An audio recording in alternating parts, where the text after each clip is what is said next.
안녕하세요. 저는 30대 후반인 남성입니다. 명절이 코앞이라서 그런지 가족에 대해서 많이 생각하게 됩니다. 그런데 제게는 가족을 떠올려서 좋은 기억인 사람이 아버지밖에 없어요. 어머니는 제게 좋지 못한 기억으로 남아있고 그나마 최근에 결혼해 제게 잠깐이나마 행복한 미래를 그리게 해주던 아내는 제가 결혼이라면 다시금 치를 떨게 한 사건을 만들어줬거든요. 오늘은 그 아내에 대해 제가 얘기해 볼까 합니다. 사실 저는 결혼에 대해 굉장히 부정적인 생각을 가진 사람이었습니다. 아버지와 어머니의 이혼 과정에서 보게 된 모습들이 제 트라우마로 남게 되었고 여자에 대한 또 결혼에 대한 불신으로 이어졌거든요.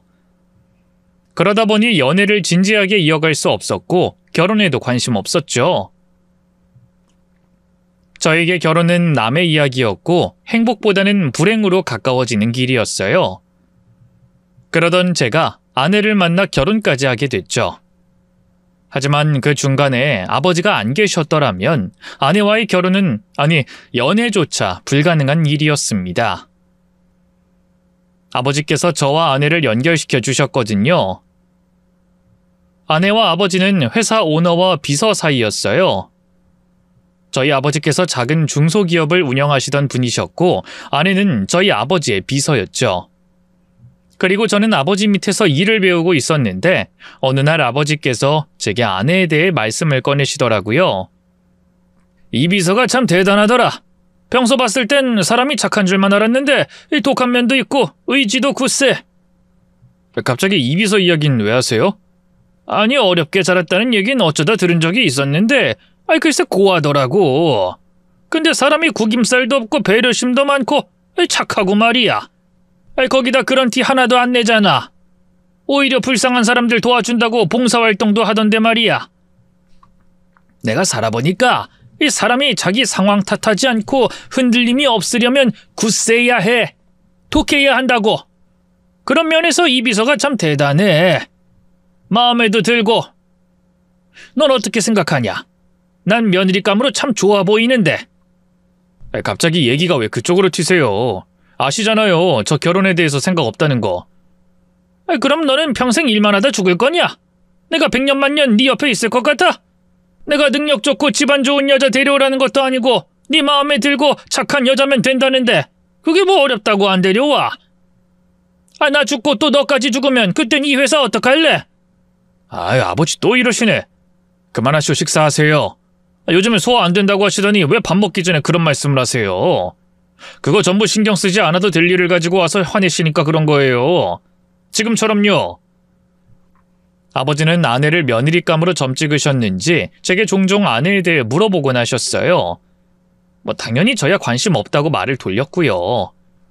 그러다 아버지 건강이 갑자기 나빠지게 되시면서 저도 아내를 눈여겨보게 됐죠. 이게 무슨 말인가 하면 아버지께서 아픈 몸을 이끄시고 굳이 회사에 나와 일을 하셨는데 그때 아버지 수발을 들었던 사람이 아내였어요. 비서가 하는 일에 포함된 일이라고 생각할 수도 있었지만 그런 식의 사무적인 행동이 아니었습니다. 진심으로 아버지를 걱정하고 돕겠다는 마음에서 우러나온 행동이었어요. 아버지 저와 이 비서님께서 아버지 식사를 왜... 제가 하겠습니다. 그러니 가셔서 식사하고 오세요. 아니에요. 제가 사장님 식사 도울 테니 이사님께서는 식사하고 오세요. 아니요. 전 괜찮습니다. 그리고 아버지 식사하시고 대소변도 보는 걸 도와드려야 해서요. 그거 제가 아까 했는데. 네? 했다고요? 저희 아버지 대소변을 받으셨다고요? 갑자기 배가 아프셨나 봐요. 급한 것 같아서 제가 해보니까 크게 어려운 거 없어서 제가 계속 해도 될 것 같아요. 왔다 갔다 하시면 불편하시잖아요. 그래도 그게 아버지께서 불편하실 수도 있고. 기훈아, 난 괜찮다.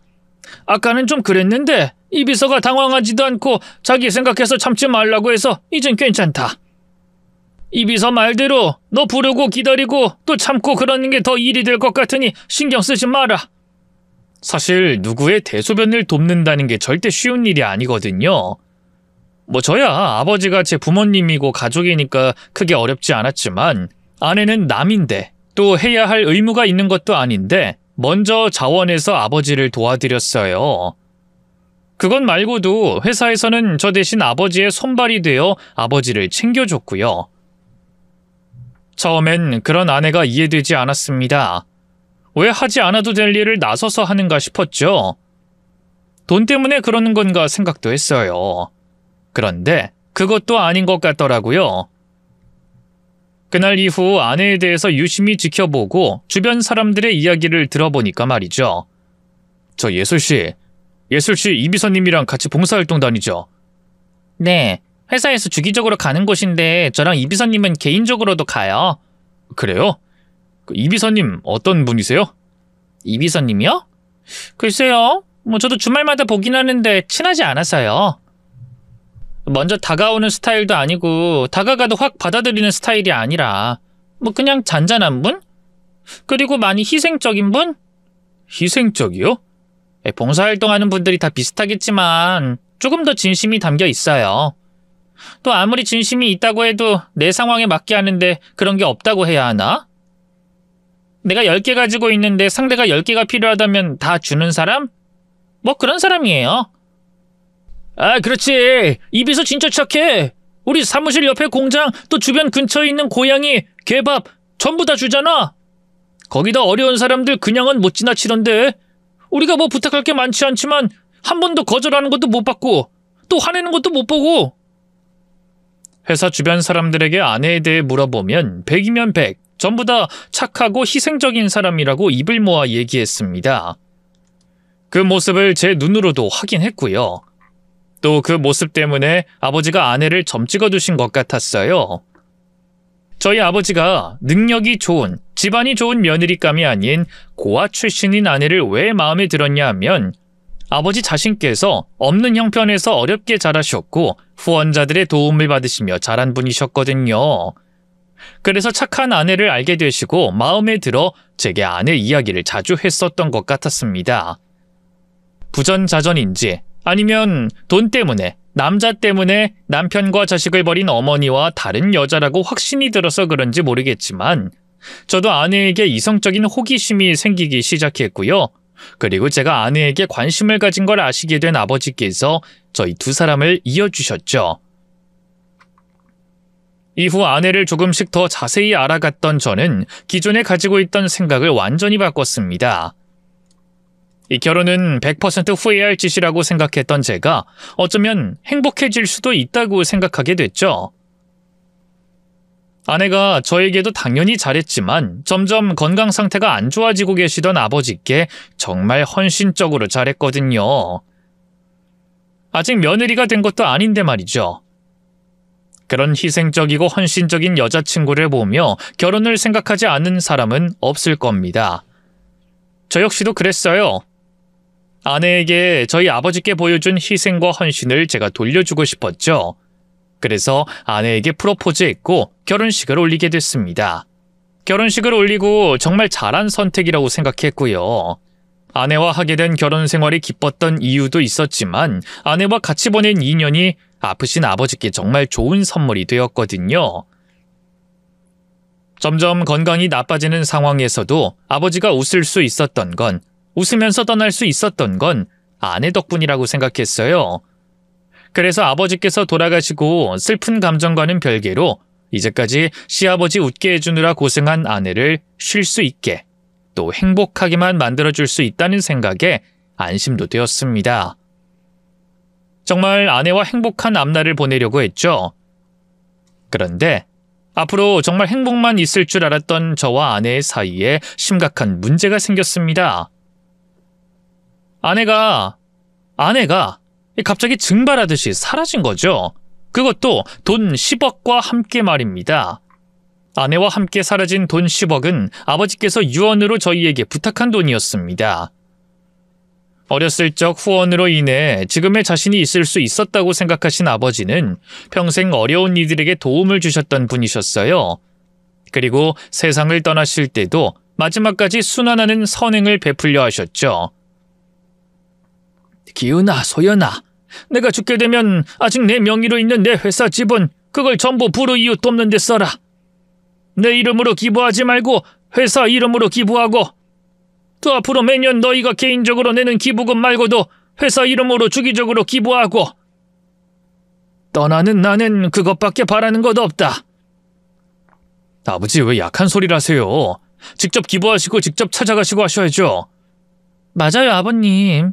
이번 치료만 잘 받으시면 제가 기운 차리는 음식들, 좋아하는 음식들 잔뜩 할 테니까 조금만 더 버텨주세요. 이쯤 되니 나도 내 명이 보이는 것 같다. 더는 무리야. 고맙다, 소연아. 네가 내 곁에 있어서 얼마나 좋았는지 몰라. 너 덕분에 내가 없을 줄 알았던 며느리 호강도 받고 또 우리 기훈이에 대해서 마음도 놓고 갈 수 있게 됐어. 이제까지 살아오느라 많이 힘들었을 텐데 더 위로해주지 못하고 떠나서 미안하다. 대신 너도 알다시피 네가 다른 사람에게 베푸는 사랑으로 위로받으며 지내. 그럼 그 사랑이 다시 너한테 돌아올 테니. 내가 기훈이는 의식적으로 할 것 같아서 걱정되는데 이 천사 같은 네가 옆에 있어서 걱정을 더는구나. 지금처럼 잘해줄 수 있지? 아버님, 약속할 테니까 무리라는 말씀하지 마세요. 네? 돌아가시기 전 저희에게 재산 일부를 상속해 주시고 또 나머지 재산을 전부 어려운 곳에 기부하셨던 아버지께서는 마지막으로 가지고 계셨던 회사 지분마저 기부하라는 유언을 남기셨습니다. 저와 아내는 아버지의 유언대로 따르려 했죠. 그런데 아버지의 마지막 유언인 그 돈을 아내가 가지고 사라진 거예요.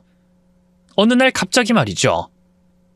당시 아내도 여전히 회사에서 근무하고 있었던 상황이었고 그땐 비서가 아닌 회사 재무를 관리하는 곳에서 일하고 있었는데 아내가 사라졌습니다.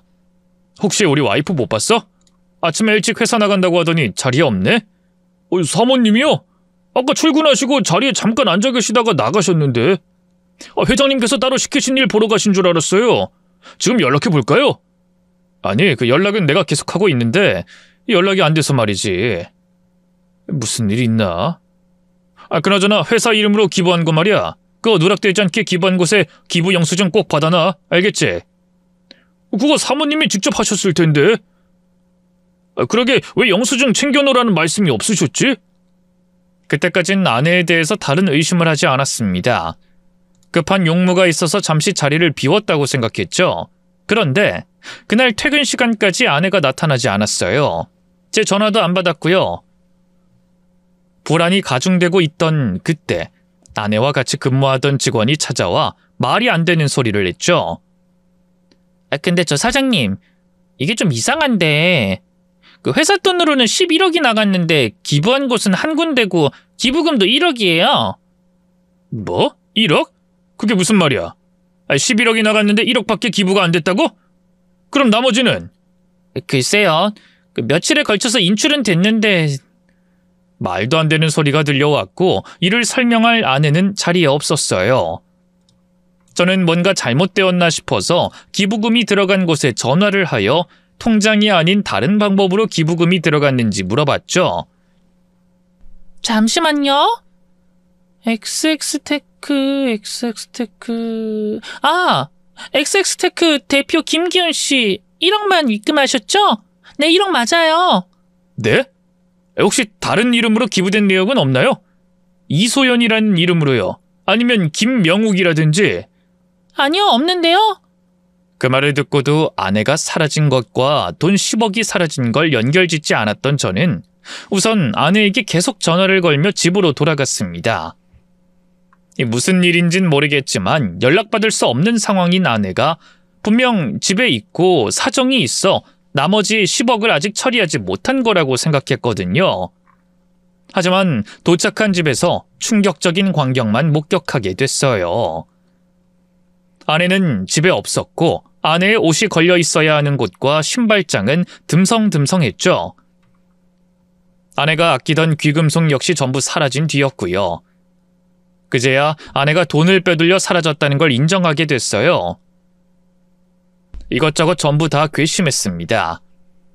겨우라고 말할 순 없지만 그래도 겨우 그딴 돈 때문에 남편까지 버리고 도망간 아내가 괘씸했고 또 옆에서 같이 저희 아버지의 유언을 듣고도 돈을 가로챈 아내가 괘씸하고 인간 같지 않았어요. 저희 아버지가 자기를 어떻게 생각했는데, 얼마나 잘해주고 믿었는데 이런 짓을 할 수 있는지 이해되지 않았고 미웠죠. 저나 아버지나 아내가 이런 짓을 할 거라고는 상상도 못했으니까요. 그러니 아내가 돈을 가지고 사라졌다는 걸 알게 된 뒤에도 아내에게 사정이 있을 거라고, 무슨 일이 있는 거라고 믿고 싶었고 걱정했던 거고요.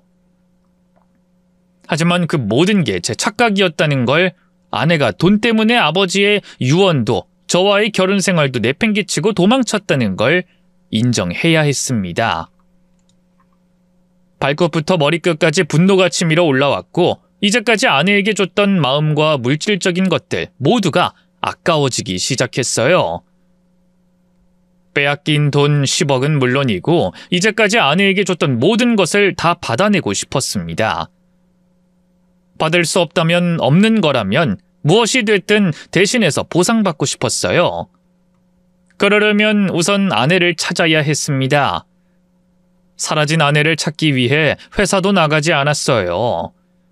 아버지께서 돌아가시고 어수선한 회사라는 걸 알았고 아버지께서 유언으로 회사 일에 있어서 대충이 있어서는 안 된다고 하셨지만 그땐 아내를 찾는 게 우선이라고 생각해 회사 일을 뒤로 하고 아내를 찾았죠. 잠자는 시간을 제외하곤 정말 아내를 찾는 데 전력을 다했습니다.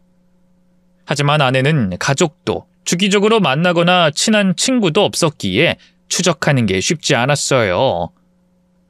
그나마 제 기억 속에 있었던 아내가 다녔다는 회사, 가끔이라도 연락했던 지인들을 찾아가 물어봤지만 아내에 대한 어떤 이야기도 들을 수가 없었고요. 정말 막막했습니다. 회사도 포기하고 아내를 찾는데 24시간 매달리면 자그마한 단서는 찾을 수 있을 거라고 생각했는데 정말 아무것도 없었어요. 내가 이 사람에 대해 이렇게까지 몰랐나 싶을 정도로 아내를 찾아낼 수 있는 그 어떤 연결고리도 없었죠. 그러다 경찰에게서 연락이 왔습니다. 제가 경찰서에 아내를 실종 신고했거든요. 원래는 돈을 빼돌리고 도망간 아내를 잡으려고 경찰에 신고하려 했는데 경찰 측에서 이런 일 같은 경우 부부 사이의 일이기 때문에 신고가 불가능하다고 하더라고요. 대신 아내를 실종 신고해 생사 여부 또는 연락에 대한 의사 정도를 확인할 수 있다고 했어요.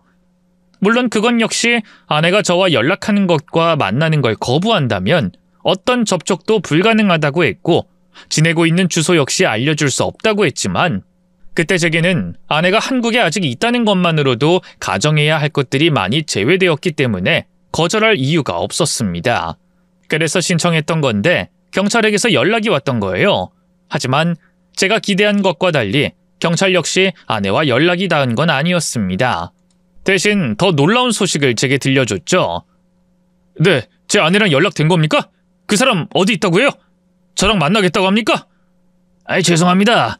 아내분과는 아직도 연락되지 않은 상태고요. 또 생존 반응도 아직 없습니다. 그렇다고 나쁜 쪽으로 생각하지 마시고요. 저희가 계속 확인하고 추적할 테니까 조금만 더 기다려 주십시오. 네. 그럼 이거 알려주시려고 연락하셨나요? 아니요. 저희가 아내분 찾다 보니 김기훈 씨께 도움이 될 만한 정보가 있었어요. 저 이소연 씨 고아라고 하셨죠? 근데 저희가 확인해보니까 이소연 씨에게 가족분들이 계셔요. 이 서류상으로 가족분들 모두 생존해 계시는 걸로 나오고요. 네? 제 아내에게 가족이 있다고요? 그게 정말입니까? 그분들은 뭐라고 그래요? 가족들이 있다면 그들 중 한 명이 제 아내를 데리고 있는 거 아닙니까? 네, 그래서 저희도 그걸 여쭤봤는데 아니라는 말만 하시고 전화를 바로 끊으셨어요. 가족분들 전부 다. 그럼 제 아내 가족이라는 사람들 연락처 좀 알려주세요. 제가 연락해 보겠습니다. 아니, 주소 좀 알려주세요. 찾아가서 확인해 봐야겠습니다. 저희가 그걸 알려드릴 수가 없습니다. 이 개인 신상 보호로 인해서 저희가 알려드릴 수는 없고요. 따로 행정기관에 문의하셔서 확인하셔야 할 거예요. 저희가 알려드릴 수 있는 건 이소연 씨에게 가족분들이 있다는 것뿐이고요. 정말 놀랍게도 아내에게 가족이 있었습니다. 아내와 연인 관계가 되기 전부터 고아라고 알고 있었어요. 그래서 결혼할 때도 당연히 아내 가족들 없이 식을 올렸고요. 이후 명절, 어버이날, 새해 등등 가족이 있다면 당연히 함께 보내야 하는 날에도 아내는 저와 또 저희 가족과 함께 시간을 보냈습니다. 그런데 아내에게 가족이 있었다니 황당할 뿐이었죠. 제 두 눈으로 확인해야 믿을 수 있을 것 같았습니다. 다만 바로 당장 아내 가족들과 연락하거나 만날 수는 없었으니 다른 식으로 확인하게 됐죠. 제가 아내의 가족관계 증명서를 뗄 수 있더라고요. 그걸로 아내의 가족들이 존재한다는 걸 확인하게 됐던 거죠. 아내에게 가족이 있다는 걸 확인하고 제가 아내에게 처음부터 속았다는 걸 알게 되었습니다. 애초에 저를 속이려는 의도가 없었다면 자신에게 마이너스가 될 고아라는 말을 굳이 할 필요가 없었으니까요. 저는 아내의 가족관계 증명서를 들고 아내의 가족들을 찾기 시작했습니다. 그리고 끈질긴 수소문 끝에 아내의 가족이 산다는 집을 찾아냈어요. 찾아간 첫날 우연히 아내의 뒷모습을 볼 수 있었고요. 정말 겨우겨우 찾아낼 수 있었던 아내였기 때문에 잠깐의 망설임으로 놓치기라도 할까 싶어 뛰어가 아내를 붙잡았죠. 아내가 이제까지 저를 속여왔다는 괘씸함과 이제까지 아내를 찾기 위해 고생한 것 때문인지 붙잡자마자 신경질적으로 대했고요. 너 이렇게 날 속이고도 잘 살 수 있을 거라고 생각했어? 네 거짓말 언젠간 들통날 거라는 걸 몰랐냐고? 내가 너 절대 가만 안 둬. 돈뿐만 아니라 나랑 아버지 속인 값도 톡톡히 치르게 해줄 거야. 그러니까 기대해. 기대하라고. 어머, 왜 이러세요? 누구신데 이러세요? 놔주세요. 아니면 경찰한테 신고할 거예요? 당장 신고한다고요. 뭐? 신고? 야, 누가 지금 신고해야 하는데? 이 사기꾼. 너 처음부터 나 속이려고 작정했잖아. 작정하고 속인 네가 사기꾼이고 네가 범죄자지. 누가 누구 보고 신고한다고 해? 진짜 미친 사람인가 봐. 왜 이러시는지 모르겠지만 저 그쪽 처음 봐요. 그러니까 지금 당장 놓지 않으면 저 소리 지를 거예요. 야, 이소연! 너 왜 이렇게 뻔뻔하냐? 나한테 잡혔으면 이제 다 끝인 거 몰라? 내가 말로만 화내니까 일의 심각성을 모르겠지? 어떻게, 몸으로 보여줘? 여기서 끝을 볼까? 잠깐만요. 방금 이소연이라고 했어요? 소연이? 이소연? 그럼 지금 저를 소연이라고 생각해서 이러시는 거예요? 걔가 도대체 뭔 짓을 하고 다녔길래. 야, 또 뭔 소리야? 어디서 또 뭔 수작질을 하려고 이래? 이젠 네가 이소연이 아니라는 거야? 그 말도 안 되는 거짓말이 통할 거라고 생각했어? 야, 성형이라도 하고 거짓말을 해야지. 도망갈 때랑 똑같은 얼굴을 하고서. 아니, 도망갈 때보다 더 때깔 좋은 얼굴 하고서 네가 이소연이 아니라고? 이게 정말. 진짜예요. 나 소연이 아니라고요. 나 소연이 쌍둥이 동생 소희예요. 이소희. 이거 놔봐요. 내가 이소희라는 걸 증명할 테니까. 민증 보여주면 될 거 아니에요. 민증. 이거 놔보라고요. 물론 저도 아내에게 쌍둥이 동생이 있다는 걸 알고 있었습니다. 가족관계 증명서를 확인했을 때 아내와 같은 연도, 같은 월일에 태어난 동생이 있다는 걸 확인했으니까요. 하지만 아무리 쌍둥이라고 해도 두 사람이 완벽히 똑같을 순 없잖아요. 분명 어느 한 부분은 다른 부분이 있으니까 말이죠. 근데 제가 붙잡았던 여잔 아내와 완벽히 똑같았습니다. 얼굴의 난점, 표정, 말투, 목소리까지 전부 말입니다. 그래서 확신이 있었기에 아내를 더 강하게 대했어요. 그런데 저보고 쌍둥이라고 하니 그 말이 믿기지 않았죠. 믿지 않아서 도망 못 가게 붙잡았는데 여잔 붙잡히지 않은 한 손으로 가방에서 지갑을 꺼내 주민등록증을 보여줬어요. 자, 봐요. 이소희. 이소희라고 적혀 있죠? 이제 됐어요? 봤으면 이제 이 손 좀 놓죠? 아니, 분명히 맞는데. 얼굴도 그렇고 목소리, 표정까지 전부 다 그 사람이 맞는데. 정말 그 사람 쌍둥이 동생이에요? 확실합니까? 그럼 여기서 뭘 더 어떻게 확인시켜줄까요? 집이라도 갈까요? 집에 가서 저희 부모님께 제가 누군지 여쭤볼까요? 아니면 병원 가서 검사라도 받아봐요? 내가 누군지? 이소희가 맞는지? 나야 뭐든 상관없으니까 원하는 대로 해봐요. 뭐든 다 들어줄 테니까. 정말 아니신 거죠? 그럼 가족관계 증명서에 있는 제 아내 쌍둥이 동생. 네, 제가 이소연 쌍둥이 동생이에요. 근데 무슨 일인데 다짜고짜 사람을 죽일 듯이 대해요? 걔가 무슨 짓 한 건데요? 뭘 했어요? 그게 설명하자면 말이 길어서.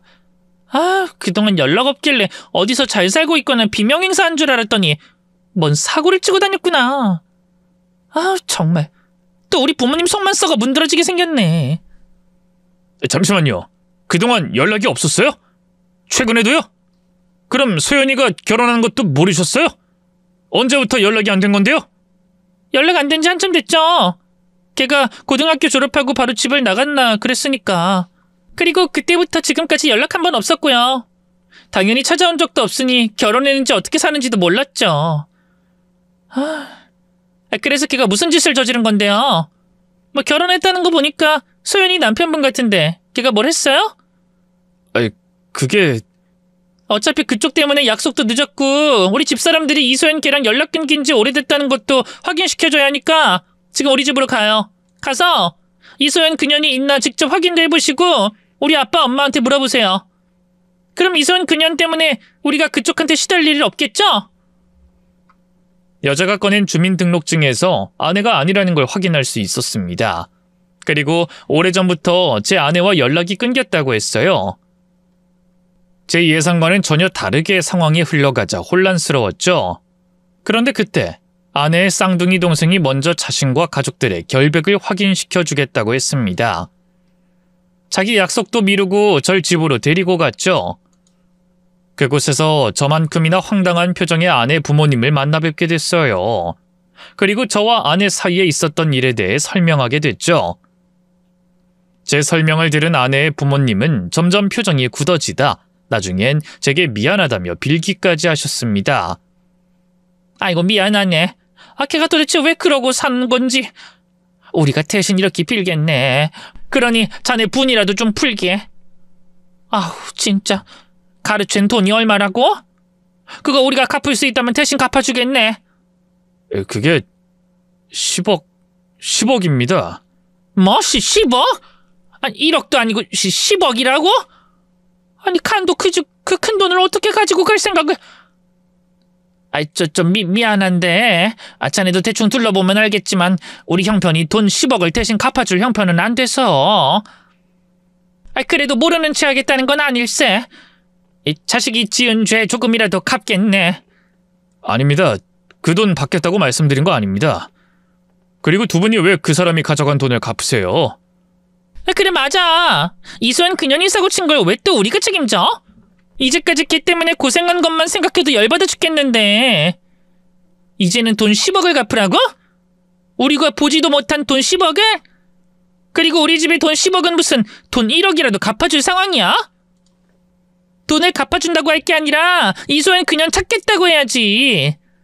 그년 살아있는 거 확인했으니까 찾아봐. 이소연 옛날 친구들한테 연락하면 뭐라도 나올 거 아니야. 저기요, 우리가 이소연 그년 찾아줄게요. 솔직히 모른 척하고 싶은데 이대로 놔두면 또 언제 누가 찾아와서 우리 보고 책임지려고 할지 모르니까 우리가 그년 찾는 거 도와주겠다고요. 그럼 우리가 책임질 필요 없죠? 그리고 우리 집 둘러봤죠? 이소연 없다는 거 확인했죠? 네네. 근데 그렇게까지 안 하셔도 됩니다. 뭐 이렇게까지 다 확인시켜 주셨고 또 그 사람이 문제고 가족분들 책임은 아니니까요. 나중에 무슨 소리 할지 몰라서 그러는 거예요. 그리고 아까도 말했다시피 또 이런 일 없도록 해야죠. 우리가 언제까지 이소연 뒤처리나 할 순 없잖아요. 아빠 엄마 그렇게 해. 이제부터 우리가 걔 찾아서 건네준 다음에 교도소에 가든 죽도록 맞게 하든 맡기고 끝내. 이번에 확실히 선 긋고 이 지긋지긋한 관계 끊자고. 이제까지 아내를 찾는데 너무 답답하고 막막해서 그런지 아내 쌍둥이 동생이 해준 말이 그렇게 반갑고 힘이 됐습니다. 아내를 찾는데 다가가지도 않았고 확보한 단서도 없었지만 왠지 모르게 희망이 생겼죠. 그렇게 아내 친정 식구들과 연락처를 교환하고 앞으로 아내를 찾는 상황을 공유하기로 했습니다. 제 입장에서는 마음이 조금은 편해지면서 아내를 당장 잡아야 한다는 조급한 생각에서 조금은 느긋한 장기전 생각으로 변할 수 있었죠. 이후 저는 아내를 찾는다고 내팽개쳤던 회사를 나가 아버지의 빈자리를 메꾸며 회사를 운영했습니다. 그리고 퇴근 후 또는 쉬는 날을 이용해 사라진 아내를 찾고 다녔죠. 그럴 수 있었던 건 전부 아내의 친정 식구들 덕분이었어요. 제가 직접 발로 뛰고 연락을 돌려서 사라진 아내에 대한 증거를 확보해야 할 시간에 아내 친정 식구들이 대신 움직여줬으니까요. 물론 유의미한 결과는 그때까지도 없었습니다. 제가 아내를 찾기 위해 한 번이라도 찾아가거나 연락한 사람들에게 꼭 제보 전화를 달라고 했는데도 아내는 어디에 숨었는지 보이지 않았어요. 그리고 착각인지 아니면 닮은 사람과 착각한 건지 제보가 들어와도 아내가 아니었죠. 재영아, 이 시간에 웬일로 전화했냐? 야, 네 와이프 방금 전에 봤어. 뭐? 진짜야? 어디서 봤는데? 아니, 광교에 있는 백화점 알지? 거기 네 와이프가 들어가는 거 봤어. 아니, 내가 쫓아가려고 했는데 하필 회사 사람들이랑 같이 일 때문에 차 타고 가는 중이라. 야, 지금 당장 네가 광교로 가봐. 내가 바로 조금 전에 보고 전화했으니까 적어도 30분은 안에서 있을 거야. 아이씨, 광교? 지금 당장 출발해도 30분은 한참 더 걸리는데. 맞아. 그래, 재영아, 알겠다. 정말 고맙다. 지금부터 내가 알아서 할게. 그리고 네가 본 내 와이프 옷차림 좀 알려줘. 내가 나중에 연락 줄게. 진짜 고맙다. 회사에 출근해 있어도 회사 일을 보고 있어도 웬만하면 아내를 쫓으려고 했는데 가끔 거리 또는 어쩔 수 없는 상황으로 인해 제가 직접 갈 수 없는 상황이 있었어요. 그때마다 아내 친정 식구들에게 부탁했죠. 그럴 때면 아내 친정 식구들도 귀찮을 텐데 저에게 약속해준 것처럼 귀찮은 내색하지 않고 자기 일처럼 부탁을 들어줬고요. 어떻게 됐어요? 잡았어요? 거기 있는 거 맞아요? 친구분께서 잘못 봤나 봐요. 알려준 오차님이랑 똑같은 여자 찾았는데 아니에요. 멀리서 보면 닮긴 닮았는데 아니에요. 인연은 어딜 숨어서 나오질 않아. 아니에요? 분명히 재영이가 맞다고 했는데.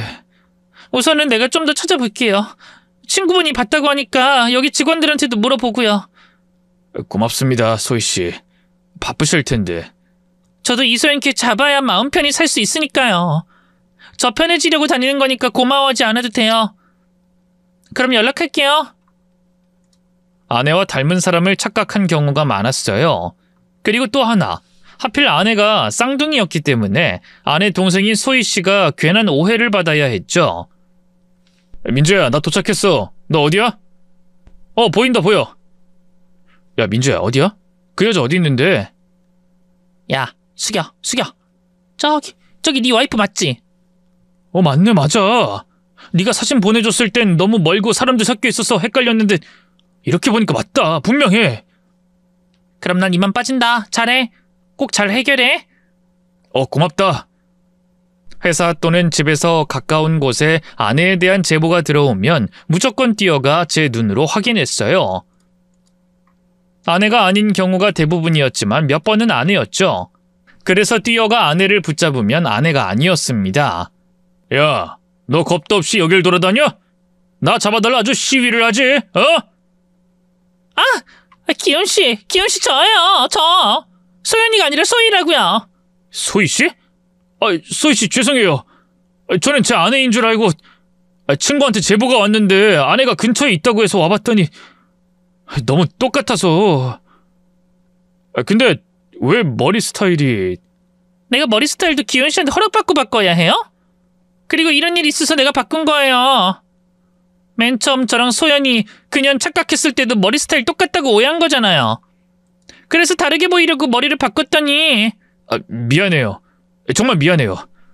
난 소희씨 머리 스타일이랑 다른데 얼굴이 똑같으니 분명히 그 사람이라고. 정말 죄송합니다.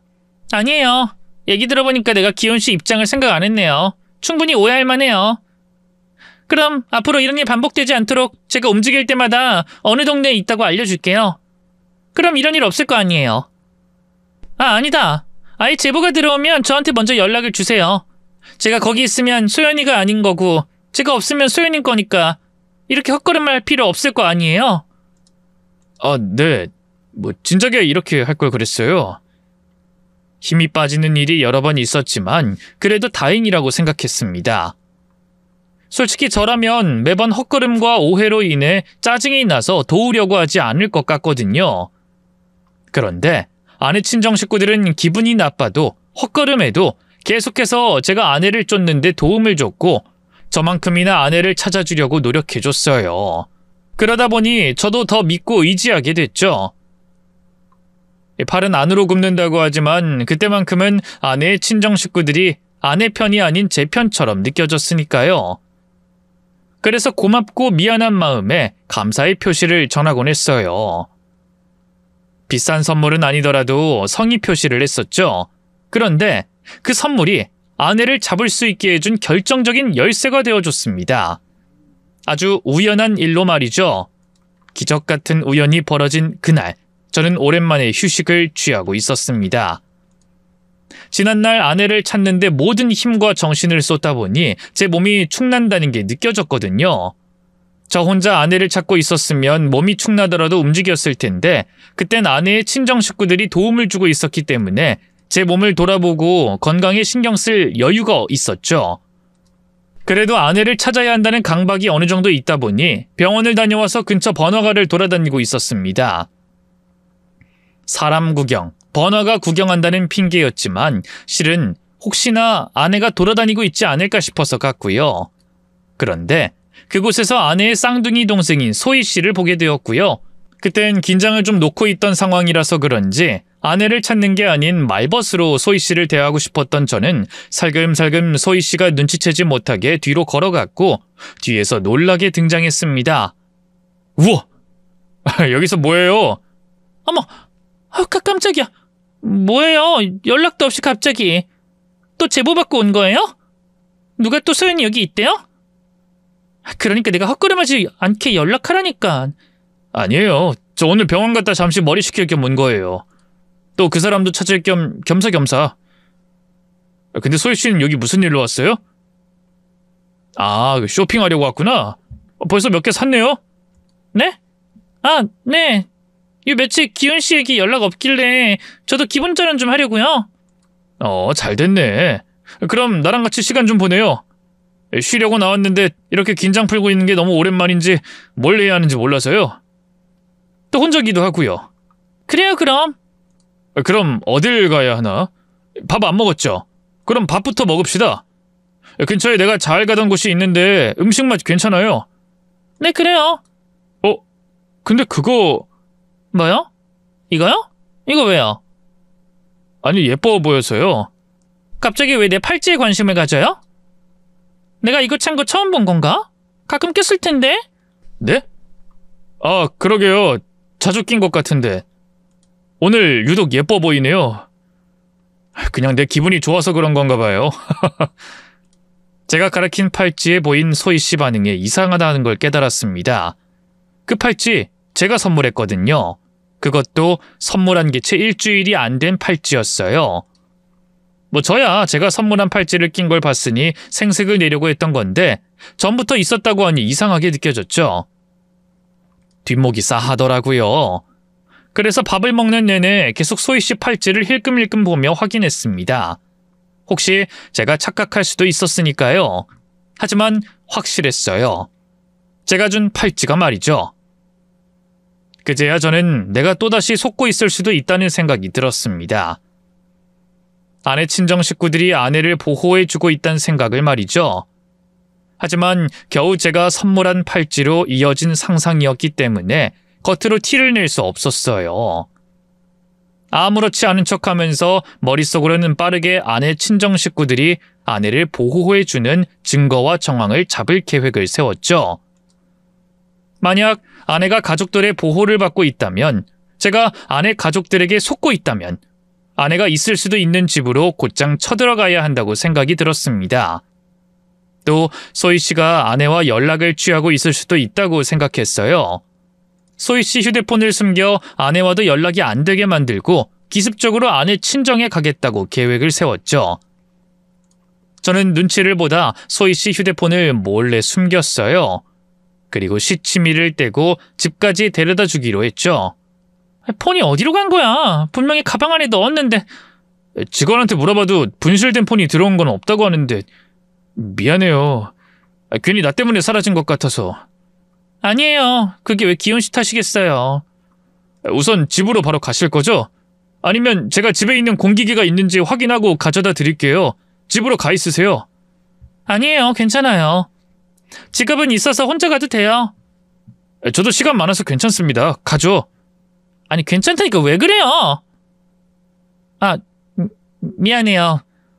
휴대폰이 갑자기 사라져서 짜증이 나는 바람에. 어쨌든 저 혼자 갈게요. 그래도 신경질적인 반응에 더 이상 집에 데려다 주겠다고 할 수 없었어요. 괜한 의심을 받지 않을까 싶어서요.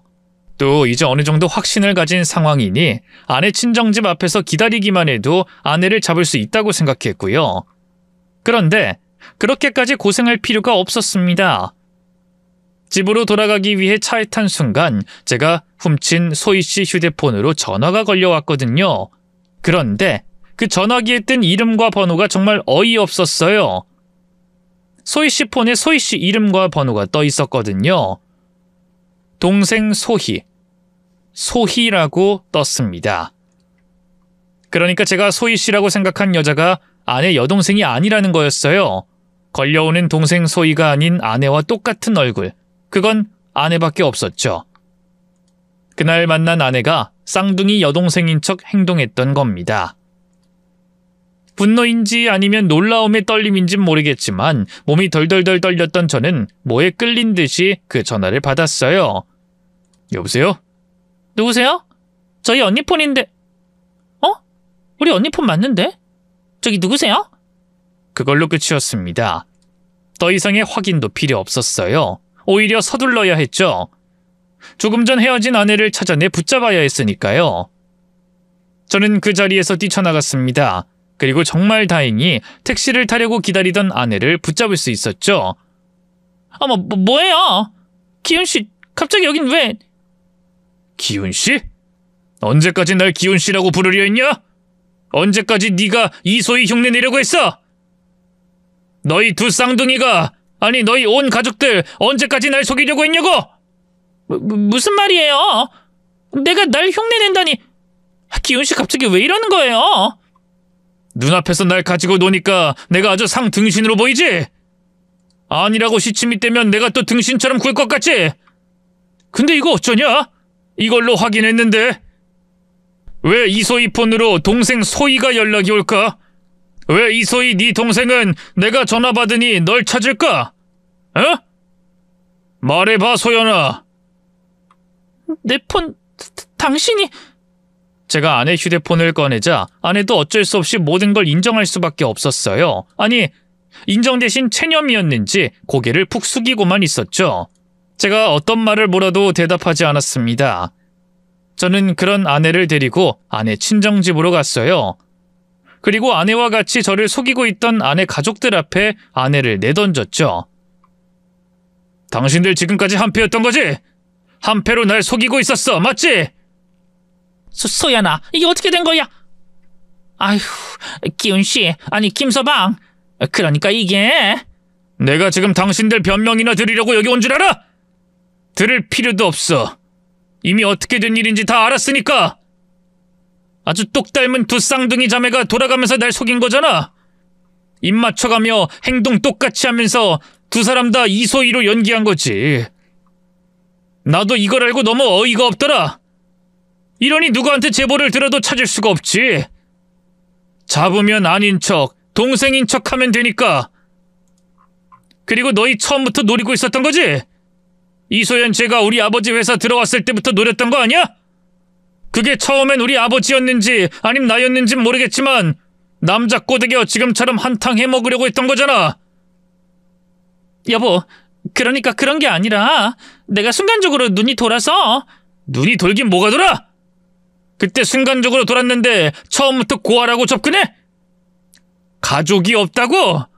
이렇게 사이가 좋아서 사람 하나 바보 만드는데 손발이 척척 맞는 것들이? 야, 긴 말할 거 없고 너희 가족 전부 뭐 된 거야. 이미 법적 준비 다 해놨고 너만 찾으면 됐는데 이제 너까지 찾았으니 끝이라고 끝! 여보, 이러지 말자. 우리 아직 돈 다 안 썼어. 돈 10억을 어떻게 벌써 다 썼겠어? 물론 나랑 가족들 모두 쓰긴 썼는데 얼마 안 돼.